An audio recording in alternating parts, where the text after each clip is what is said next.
Les raconteries de Sabrevoix, petites histoires d'un village. Je me nomme Jean-Pierre Guillet. J'ai grandi à Sabrevoix et j'y ai encore de la famille.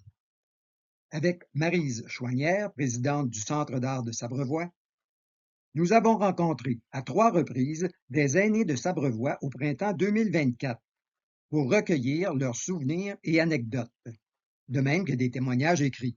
Grand merci à tous et à toutes. Ce projet a été réalisé dans le cadre de l'entente de développement culturel intervenue entre la MRC du Haut-Richelieu et le ministère de la Culture et des Communications, et ce, en partenariat avec la Corporation du Fort Saint-Jean. Une présentation publique a eu lieu au Centre d'art de Sabrevoix le 13 octobre 2024. Mais avant de parler de la petite histoire, quelques mots sur la grande histoire. Le premier Européen à passer devant les rives de Sabrevoix était nul autre que le fameux Samuel de Champlain, en juin 1609, à peine un an après avoir fondé Québec. Les navires français ne pouvaient passer les rapides de Chambly. Champlain et 2 compagnons français, accompagnés d'une soixantaine de Hurons Wendat, Algonquins et Inuits montagnais, s'aventurent donc à bord de 24 canots sur cette rivière qui sera nommée plus tard Richelieu, mais qu'on désigne alors comme rivière des Iroquois. Les alliés autochtones de Champlain sont en conflit avec les Iroquois. Alors, quand les 2 groupes se rencontrent au lac qui porte aujourd'hui le nom de Champlain, celui-ci, paraît-il, abat 2 chefs Iroquois d'un coup d'arquebuse. Les Iroquois, qui n'ont jamais vu d'armes à feu, s'enfuient. Mais évidemment, cela entraînera des conflits pour les années à venir. Je fais un saut de plus d'un siècle pour vous montrer cette ancienne carte de la région datée de 1739. Les Français sont encore peu établis dans les terres, sauf pour une série de petits forts le long de la rivière Richelieu et jusqu'au bout du lac Champlain. Le premier sieur de Sabrevoix, venu de France, est arrivé ici vers 1685. Jacques-Charles de Sabrevoix de Bleury, un officier militaire, a été entre autres commandant du fort Chambly, situé complètement à gauche sur la carte, avec le petit cercle qui représente le bassin de Chambly. Des seigneuries ont été attribuées à 2 de ses fils. Charles a reçu la seigneurie de Sabrevoix, où se trouve la municipalité actuelle. Mais c'était un militaire comme son père. Il ne s'est pas occupé de colonisation. Il a été, entre autres, commandant du fort Saint-Frédéric, à l'autre bout du lac Champlain, complètement à droite sur la carte. Son frère Clément a reçu la seigneurie voisine de Bleury, correspondant à Iberville aujourd'hui. On voit ici un portrait de lui, imaginé par l'historien Réal Fortin. Clément était un entrepreneur déterminé. Il a exploité du bois dans la région pour sa scierie à Chambly et un chantier naval à Québec. Il s'occupait aussi d'approvisionner les forts français sur la rivière et jusqu'au lac Champlain. À cette époque, la rivière Richelieu était une voie d'invasion quand les Iroquois et les Anglais attaquaient la Nouvelle-France.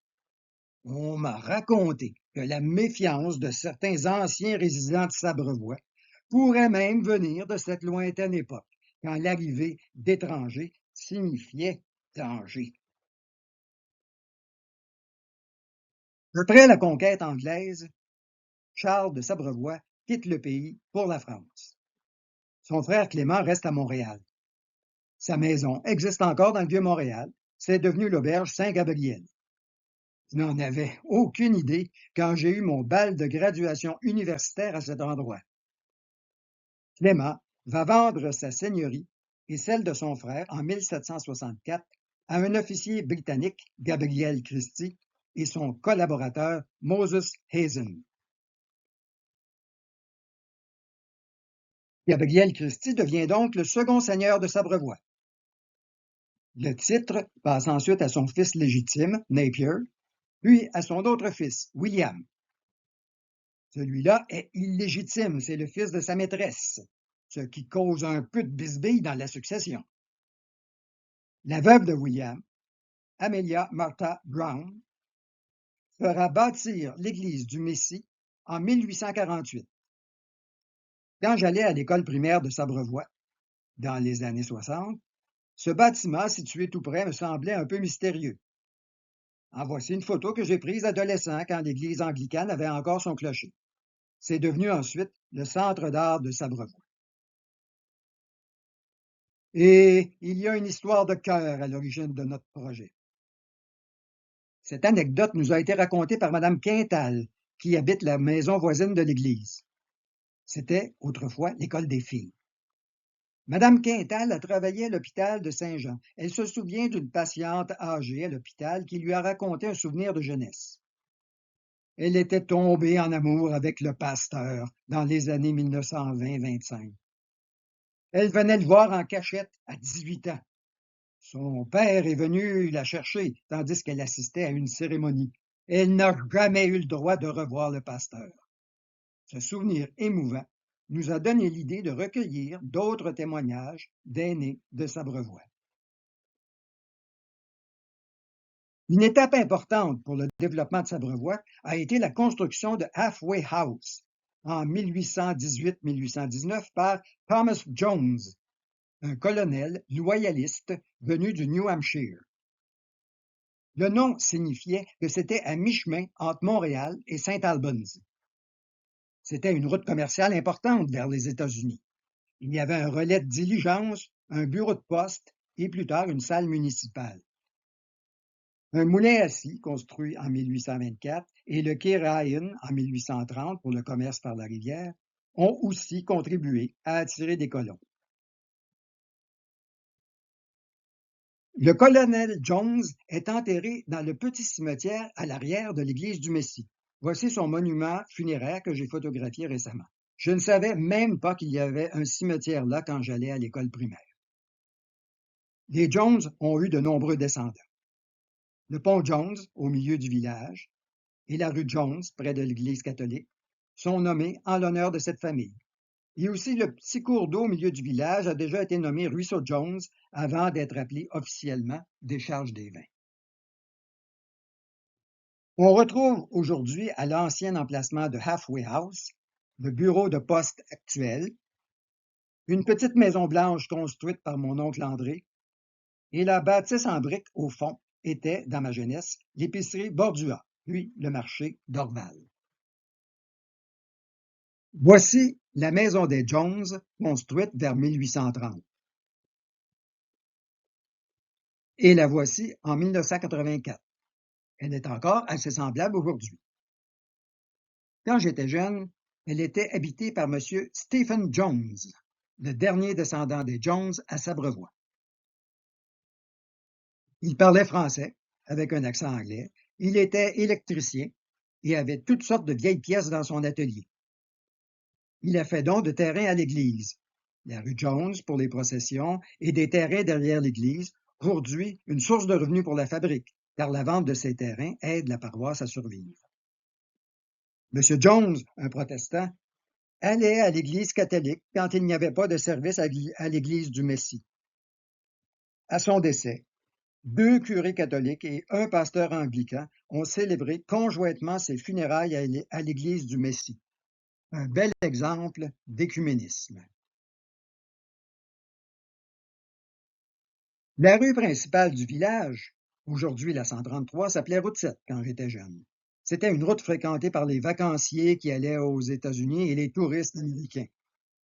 L'ancienne propriétaire de cette maison au milieu du village, Mme Pauline David, vendait toutes sortes de bibelots et de pierreries aux touristes. C'était une véritable caverne d'Ali Baba, et il semble que c'était assez lucratif. Mme David était la petite-fille du fondateur de la plage La Belle. Mais j'ai appris en préparant ce projet qu'il y avait eu au début de la colonisation de Sabrevois un moulin à scie à cet endroit, actionné par les eaux du ruisseau qui passent derrière. Le propriétaire voisin, M. Louis-Georges Touga, aujourd'hui décédé, avait même déjà mentionné avoir vu les restes d'une grosse roue de bois à cet endroit. En resterait-il encore des traces aujourd'hui? Avec la permission des propriétaires actuels, je suis allé explorer les broussailles sur la berge du ruisseau derrière la maison. J'ai bien trouvé quelques vestiges de maçonnerie, mais sans trop savoir à quoi ça correspond ou leur âge. Ah, c'était quand même amusant de jouer à l'explorateur. Mais un autre fait curieux à propos de cette maison, c'est qu'il y en a eu une autre avant elle, qui a été déménagée. La maison précédente a roulé sur des billots pour traverser de l'autre côté de la rue. Voici l'aspect aujourd'hui de cette maison qui a traversé la rue. C'est devenu la maison familiale des Doucet.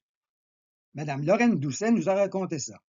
À ce nouvel emplacement, sur de vraies fondations, la famille a apprécié d'avoir enfin une vraie salle de bain et un sous-sol. Et surtout, ses parents ont pu installer leur nouveau commerce à côté. Non, ce n'est pas ce hangar qu'on voit sur la photo d'aujourd'hui. C'était d'abord une cabane à patates frites, devant laquelle pose fièrement, en 1956, le père Jacques Doucet, un vétéran de la guerre. Son épouse, Blanche Leblanc, a trouvé le nom sur le pouce pour le resto. La première cantine était faite à partir des containers de bois utilisés par les immigrants belges pour transporter leurs affaires en bateau. Cette première cantine a ensuite été donnée à l'église pour servir de kiosque pour les tombolas. Voici le restaurant en 1961. Admirez les belles autos. En plus de servir des repas, on y vendait aussi des revues et quelques livres. J'y achetais à chaque semaine le journal Tintin, dont j'ai encore la collection. Voici d'autres exemples de maisons qui ont déménagé.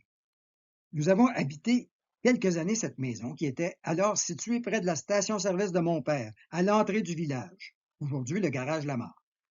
Cette maison se trouve maintenant dans le Rang-Saint-Louis. Voici la maison de Luc Toulouse, qui venait de la Beauce, ancien mécanicien pour mon père et aujourd'hui bénévole important dans la paroisse. La maison venait de Saint-Luc, déménagée par mon oncle Jean-Paul, spécialisé dans ce domaine.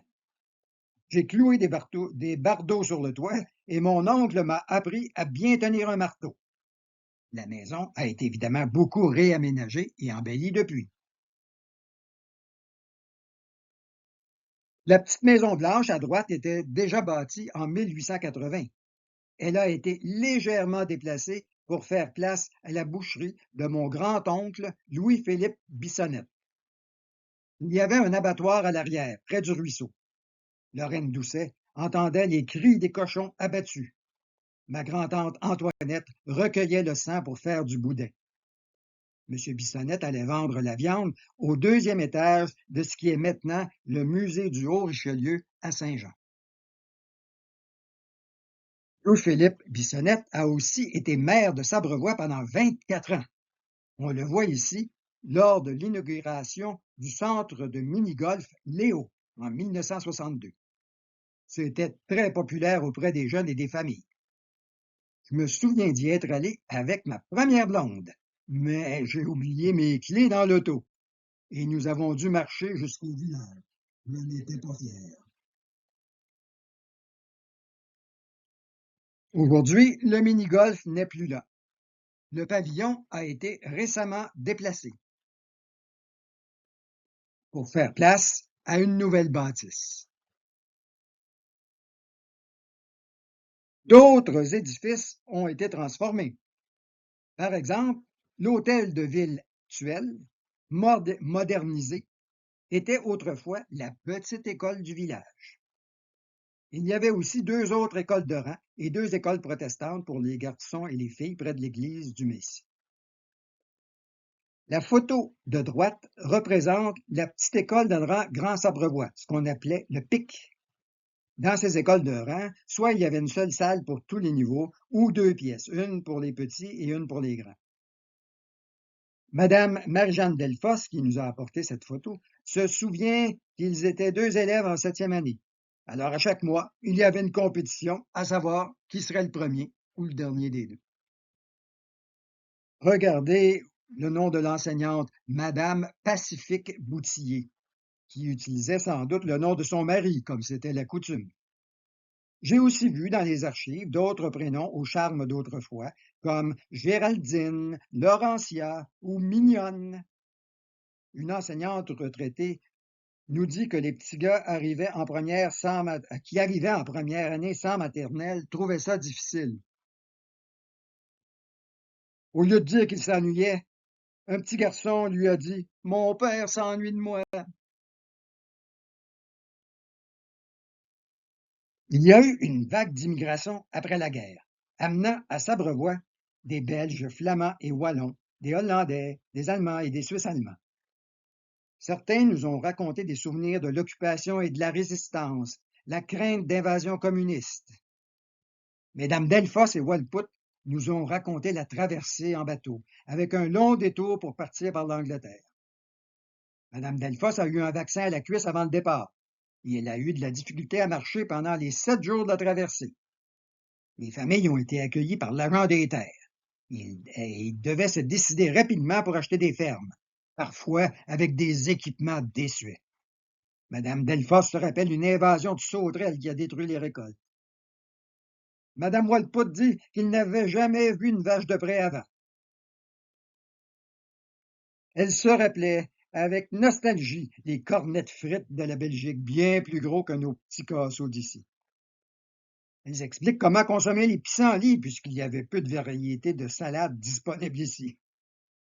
Heureusement, les nouveaux venus se sont bien intégrés et ont participé activement à la communauté. Ils ont contribué à fleurir davantage les maisons et à faire connaître de nouveaux mets.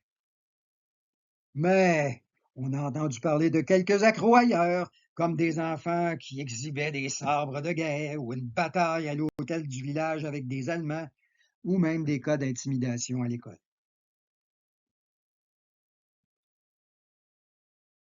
Madame Delfosse, arrivée toute jeune d'Europe, nous a fourni cette photo de famille, une journée de loisirs sur la rivière Richelieu à la plage Labelle. Hmm. On voit que les normes de sécurité n'étaient pas les mêmes à l'époque, avec la chaloupe remplie et pas de gilet de sauvetage. La plage Labelle était un des attraits majeurs de Sabrevois et attirait des villégiateurs de toute la région. Le fondateur de la plage Labelle était M. Louis Labelle, photographié ici avec un masquinongé de 30 livres, pêché à Sabrevois. Après avoir vécu aux États-Unis, il s'est établi à Sabrevois en 1925 et a développé la plage Labelle. On y louait des chaloupes et des tables à pique-nique. C'était la plus belle plage de Sabrevois. Elle devait être très populaire et attirait beaucoup de monde. Les soldats de Farnham venaient y danser le dimanche. Une barge installée là, un petit resto avec un bar, une salle de danse avec un orchestre, ça donnait l'impression d'un petit paradis défendu. Pour la petite histoire, notons que Louis Labelle était l'oncle de Conrad Labelle, un fameux contrebandier, et aussi l'oncle de Yvonne Labelle, une historienne d'Iberville. Ensuite, la plage Labelle est devenue le camp Beauvallon, puis le domaine Pourquis. Il y avait d'autres plages à Sabrevois et les nombreux petits chalets augmentaient beaucoup la population. Pas facile pour les enseignantes au primaire, ça demandait des ajustements, car les jeunes des chalets partaient en octobre et revenaient avec leurs parents pour la belle saison au mois de mai. Les villégiateurs, moins riches au début, étaient parfois plus ou moins appréciés. Par exemple, pour le domaine des saules, des mauvaises langues le surnommaient domaine des salles. Les chalets ont été transformés en maisons permanentes. C'est l'origine des nombreuses avenues de la municipalité et Sabrevois devenait en partie un village dortoir. Voici le quai Ryan aujourd'hui, à l'ancienne plage Rochelot. Il y a eu là le domaine du quai pour les réceptions et un resto à la marina à côté. Deux histoires nous ont été rapportées à propos de ce lieu. D'abord, un événement très triste. Le décès du jeune Doucet, un petit garçon de 9 ans, en 1953. Il a échappé un instant à l'attention de son père, occupé à des travaux dans un chalet. On l'a cherché pendant 5 jours. Sa mère, bouleversée, croyait qu'il avait été enlevé en bateau par des Américains. Des soldats du collège militaire sont venus participer à la recherche en s'avançant en ligne dans l'eau. Le père est allé à Saint-Hyacinthe consulter un ancien curé. Il y avait un pendule. Il lui a dit où chercher. Le père a retrouvé son enfant au bout du quai. Il aurait glissé sur une roche glissante et subi un arrêt cardiaque. Voici maintenant un souvenir plus heureux raconté par Madame Mallette, qui va s'établir plus tard à Sabrevois et s'impliquer dans la vie du Centre d'art. Montréal, sur Sainte-Catherine, un samedi soir d'automne, un autobus quitte la pharmacie Montréal avec à son bord des jeunes de la ville qui, très fébriles, se demandent vers quelle destination ils aboutiront ce soir. Au bout d'une heure et quelques minutes, le suspense cesse et nous arrivons à l'Hôtel du Quai, à Sainte-Anne-de-Sabrevois, nommé Quai Ryan. C'est un établissement hôtelier très vieillot. Un orchestre s'exécute déjà et nous nous élançons sur la piste de danse. Les garçons consomment des bières et les filles des liqueurs douces. Au bout de quelques heures, essoufflés et affamés, une gentille dame, la propriétaire, Madame Côté, nous sert des hot chicken et des frites délicieuses avec sel et vinaigre. Le dessert sera de la tarte aux pommes. Il est tard, l'autobus repart, direction de Verdun et Montréal. Revenons au cœur du village, où se trouve cette maison où vivaient alors des Lefort, nos compagnons de jeu. Plusieurs dames du village travaillaient au sous-sol, sur de gros rouleaux de tissu livrés par camion. Elles travaillaient aux pièces, comme on dit. Dérouler les tissus devant une lumière pour vérifier les défauts, faire du piqûrage pour réparer les fils cassés et les nœuds. Lorraine Doucet, qui y a travaillé, nous dit que ça rapportait 25 piastres par semaine. De quoi payer l'épicerie pour 3 personnes. Nous voici maintenant à l'intérieur de l'église catholique dédiée à Sainte-Anne. Entrons au confessionnal, souvenir d'une autre époque. J'en profite pour évoquer quelques perles racontées par les aînés que nous avons rencontrés. Rassurez-vous, rien de trop méchant malgré les titres suggestifs. Pas de maîtresse enceinte. C'est pour dire que les commissaires d'école avaient beaucoup de pouvoir à l'époque. Une nouvelle institutrice devait s'engager à ne pas tomber enceinte dans l'année. Le commissaire en profite pour choisir qui va enseigner à sa fille. Madame Lamarche aimait enseigner en 6e année où elle était bien appréciée. Mais comme la fille du commissaire allait entrer à l'école, il l'a fait changer de niveau pour lui faire enseigner en première année. Ça ne se passerait pas comme ça aujourd'hui. Le gros arbre creux, ça réfère à un nouveau résident arrivé de la ville qui jouait au-dessus de Joe Connaissant, prêt à tout chambarder. Alors, dans une assemblée, un vieux villageois a répliqué vertement à ce monsieur assez corpulent. Mon grand-père m'a dit de buffer les gros arbres en premier parce qu'ils sont creux. Bon, le curé. Il visitait les écoles de rang et allait faire les confessions dans la cabane à bois à l'arrière. Il y avait peu de place. Les enfants devaient s'installer entre ses genoux. Une jeune immigrante qui comprenait peu le français a été marquée par ce personnage impressionnant, même s'il ne s'est rien passé d'autre. Elle a pleuré et a répondu quand on lui a demandé comment t'as aimé monsieur le curé. Il a haï. Celui qui connaissait les femmes de près, c'est lors des accouchements.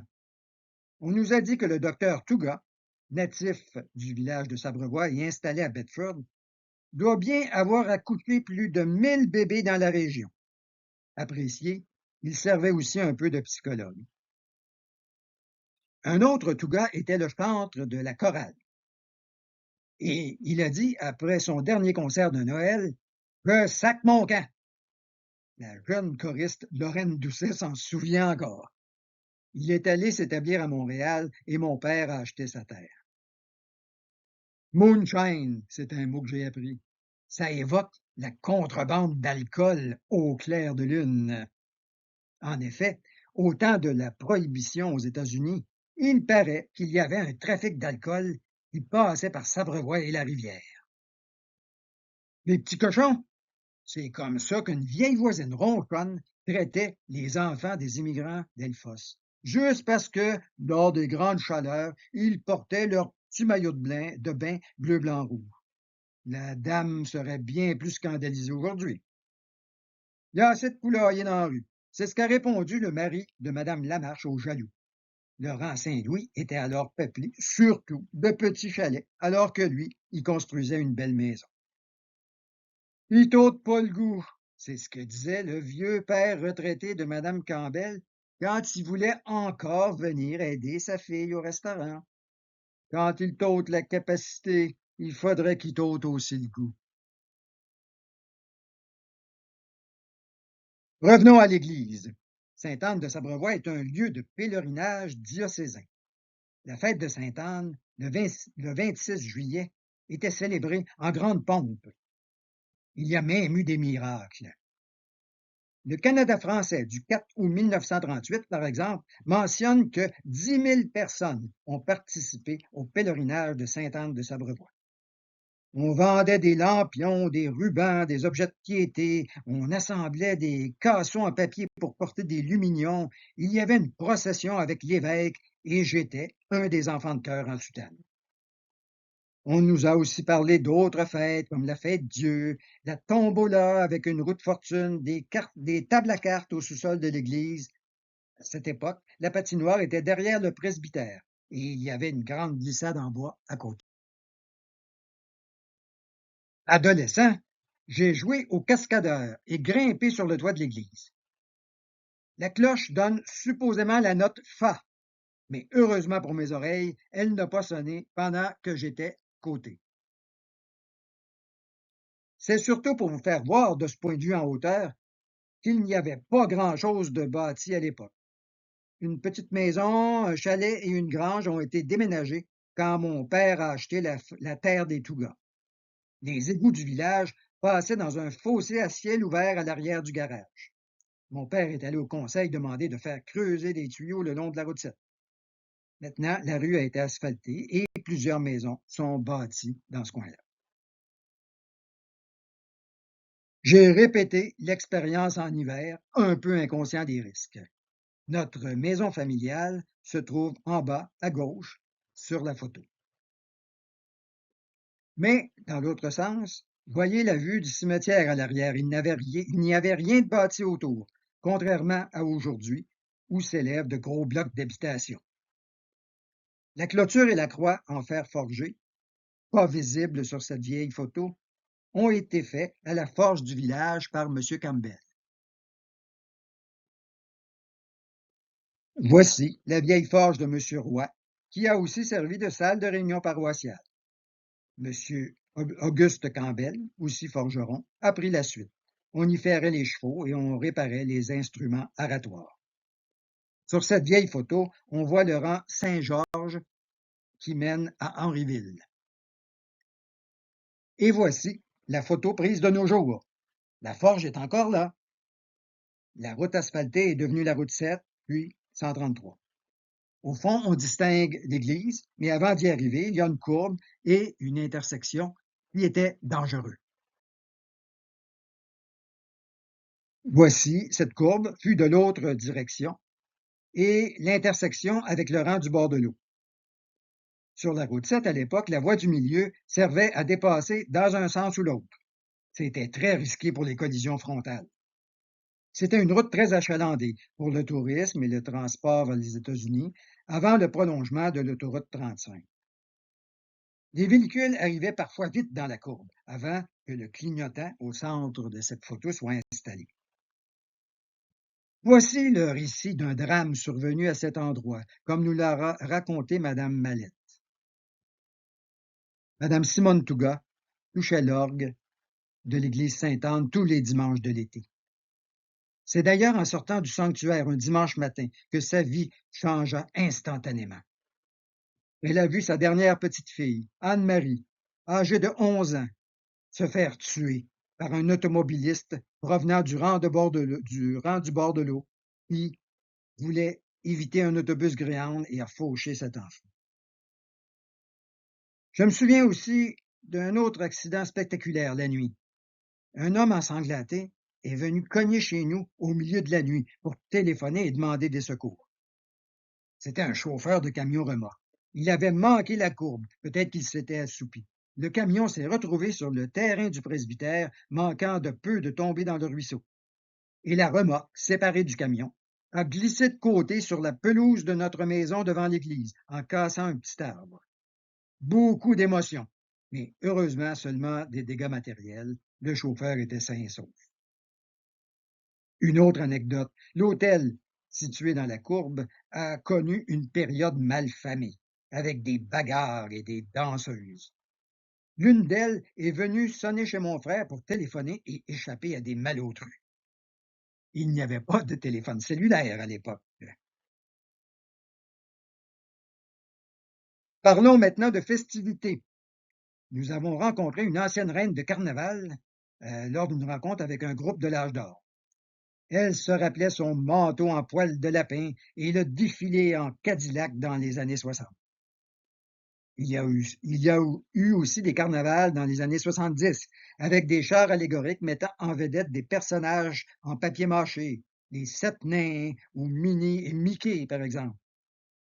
C'était beaucoup de travail de préparer ces chars, avec l'implication de nombreux bénévoles comme M. et Mme Toulouse, M. et Mme Lamarche. Les conjoints disaient que les bénévoles y passaient tellement de temps qu'ils pourraient tout aussi bien déménager leur lit à l'école ou au sous-sol de l'église. Il y avait bien sûr un bonhomme carnaval et des duchesses, et un souper paroissial avec 35 livres de fèves au lard à cuire. Un punch avec du petit blanc, certains en abusaient un peu. Il y a eu jusqu'à 23 chars allégoriques, un de plus qu'à Montréal. Et le défilé était escorté par la police provinciale. Madame Toulouse se souvient, à la dernière minute, le départ était retardé, il n'y avait rien sur un des chars. Elle s'est dépêchée de monter dessus avec une amie et faisait des bye-bye à la foule. Un char représentait le club de motoneige Les Sabres. Il y avait aussi une Miss Autoneige. Je me souviens du premier skidoo bombardier du village, celui de Pierre Touga, le fils du proprio du magasin général. Tous les amis voulaient faire des tours. Il reconduisait même parfois l'institutrice chez elle. La compagnie Massey Ferguson a aussi fait brièvement des motoneiges que mon père vendait. Je me suis enlisé dans le champ et je suis revenu à pied à l'aveuglette lors de la tempête du siècle en mars 1971. On discerne un peu sur cette photo la courbe de la route principale avec le clignotant et l'hôtel sous la bourrasque de neige. Le club belgo-canadien était un lieu de rencontre très populaire, réunissant les Belges et autres Européens et les Canadiens. Il y a eu là de nombreuses réceptions, des showers, des danses du samedi soir, des flirts adolescents, que de souvenirs. Le Belgo de Sabrevois n'existe plus, mais une nouvelle génération de la même famille continue d'opérer un resto-traiteur à Saint-Jean.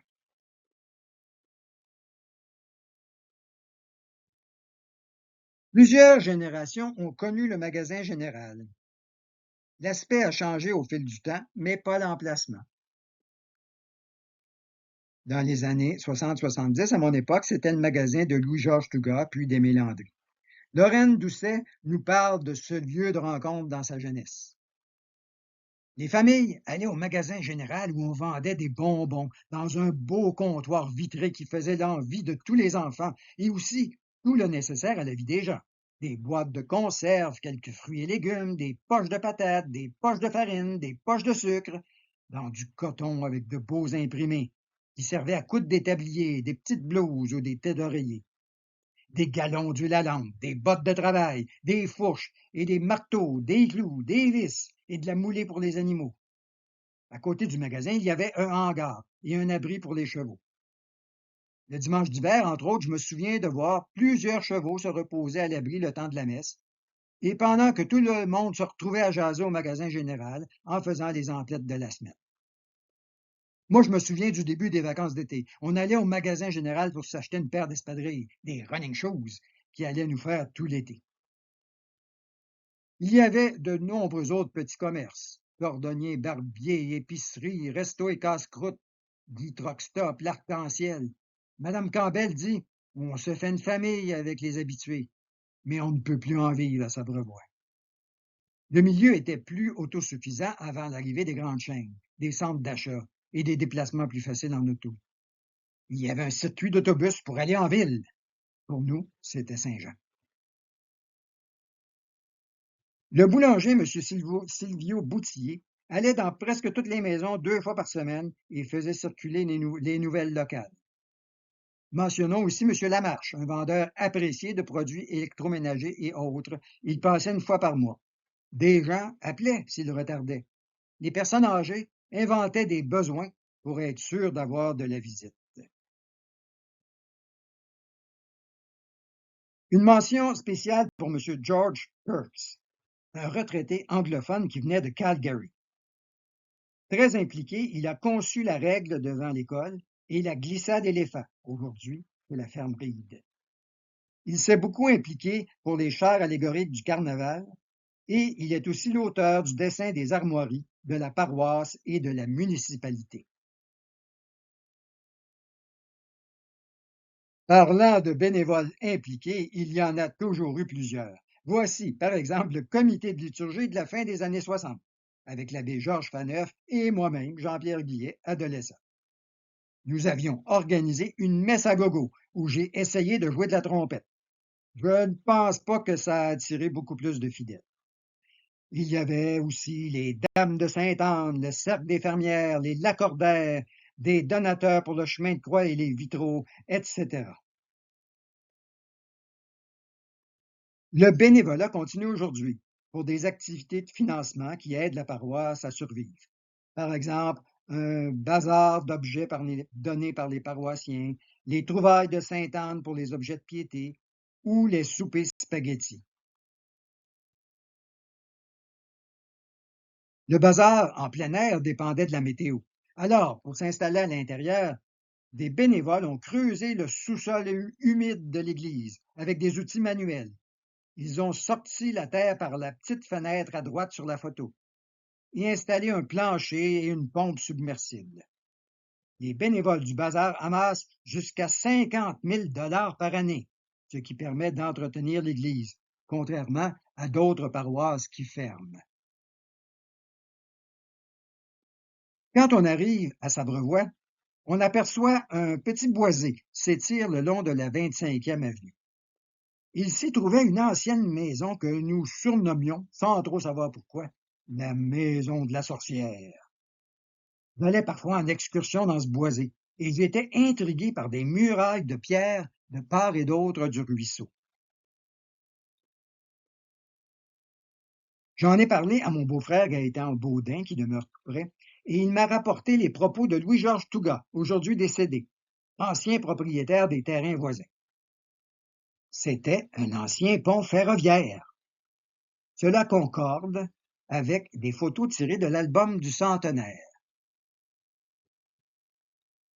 Il y avait une gare à Sabrevois au début du siècle. Le train reliait Sabrevois aux États-Unis, New York et Boston, en passant par Saint-Jean, Iberville et Sabrevois.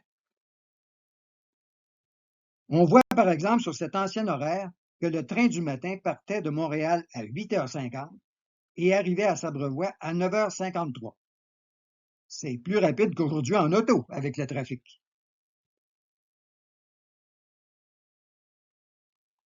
On trouve plusieurs de ces renseignements dans l'album commémoratif du 100e anniversaire de la paroisse. Des bénévoles comme Madame Lacroix ou Madame Lamarche se sont chargés de recueillir les informations, de rédiger des textes et de faire la mise en page. avec la compagnie de Louis Bilodeau, celui qui animait Soirée canadienne. Tout ça sans ordinateur ni Photoshop. Les paroissiens contribuaient à 100 $ par page. C'est aujourd'hui une mine de renseignements inestimable. Un fascicule a été produit pour le 125e anniversaire de la municipalité. On a aussi préparé à cette occasion une capsule temporelle, une boîte souvenir, avec des dessins d'enfants, disques CD, argent, timbres. Elle doit être ouverte après 25 ou 50 ans. D'autres sources de référence pour ce projet ont été le livre de l'historien Réal Fortin sur Clément de Sabrevois de Bleury, en vente au musée du Haut-Richelieu ou disponible en bibliothèque ou prénuméré. Et aussi Village et paroisse de Sabrevois, disponible en ligne, une monographie d'Yvonne Labelle, historienne d'Iberville. Enfin, et surtout, merci à tous ceux et celles qui ont partagé leurs souvenirs. Louise Quintal, Marie-Marthe Véronneau-Lamarche, Nicole Lacroix, Lorraine Doucet, Flore Raymond, Luc Toulouse, Lucette Campbell, Pauline Campbell, Marie-Jeanne Delfosse, André Touga, Nicole Mallette, Maria Wolput-Coibillon, Berthe Campbell. Et moi, Jean-Pierre Guillet, j'ai eu le plaisir de réaliser ce projet en compagnie de Marie Chouanière, grâce à l'appui de la MRC du Haut-Richelieu. Si cette présentation vous donne le goût d'en savoir plus, je vous invite à consulter les panneaux d'information installés à l'extérieur de l'église du Messie à Sabrevois. Ils témoignent d'une riche histoire.